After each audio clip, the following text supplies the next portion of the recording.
What is general knowledge, really?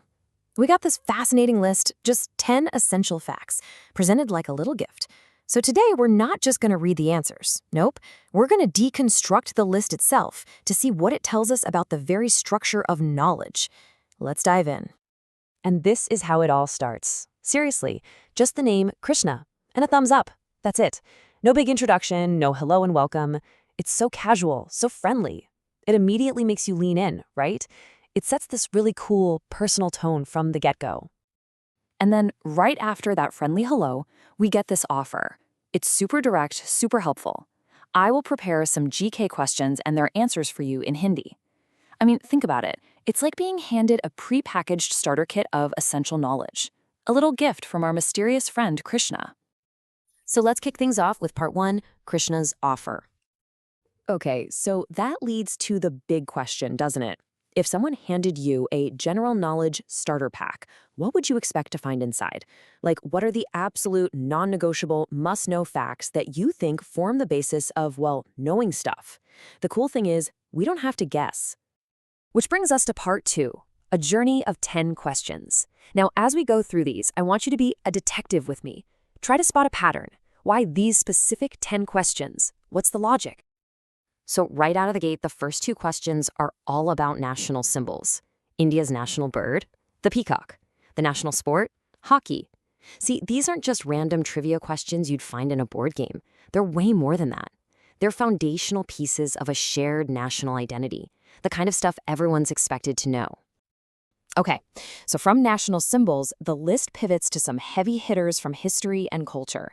We've got India's first prime minister, the author of the national anthem, and even the author of the Panchatantra, which, if you don't know, is this incredible ancient collection of fables.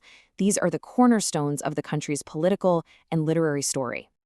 Next up, the knowledge base just explodes outwards, covering landmarks in both time and space. We go from the Taj Mahal, right, an iconic physical monument, to Rajasthan, a key geographical fact about the country's size, and then, bam, a giant leap for mankind to Neil Armstrong on the moon. Just look at the scope there. It goes from iconic local to national to a totally universal human achievement. Pretty cool.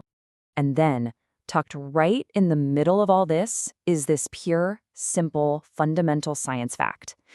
What's the closest planet to the sun? Mercury. It's a classic, right? A piece of trivia we all probably learned in school. It's a basic building block for just understanding our own solar system. And finally, for the last question, the list brings us right back down to earth with a very practical economic fact. India's top milk-producing state is Uttar Pradesh. This one's important because it shows that general knowledge, at least in this list, isn't just about history or science. It's also about the real-world economic stuff that's happening today. Okay, that's the 10. Which brings us to part 3, the structure of knowledge. We've seen the what. Now let's figure out the why. Why were these 10 facts chosen?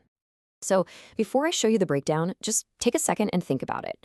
What does this very specific collection of facts, I mean, everything from the national bird all the way to milk production, what does it tell you about what someone believes is the essential foundation for being an informed person? What's the story this list is trying to tell? Well, here's the blueprint, and you can see it is not random at all, not even a little bit. The list is actually carefully balanced across 4 key areas. You've got national symbols, history and culture, geography and science, and even economics. When you put them all together, they form this surprisingly complete mini-curriculum in just 10 questions. So you see, a list like this isn't really just for a trivia game. It's way more than that. It's a cultural snapshot. It's a peek into what a society, or at least one person, considers the absolute bedrock of common knowledge. And that brings us to our final section, part 4, an open invitation. Because the text we're looking at doesn't just end with a list. It leaves us with one last question, and it's a really good one. The whole thing closes with this line. Do you want me to prepare 50 Q&A for you? Now think about that. It's not just asking if we want more random facts. It's an invitation to go deeper, to level up, to go from the starter pack of 10 to a much more comprehensive set of 50. It's a direct challenge to keep on learning. And really, that's what this is all about. That list of 10 questions, it's not a finish line. It's a starting block. The real takeaway here is that knowledge isn't a destination. It's about constantly expanding your horizons. and always building on the foundation you've already got. Which brings us to our final thought for today. We just broke down one person's idea of a starter pack for general knowledge. We saw the blueprint for what they considered essential. So we'll leave you with this question. What's in your essential knowledge pack? And maybe more importantly, what's your next journey of knowledge going to be?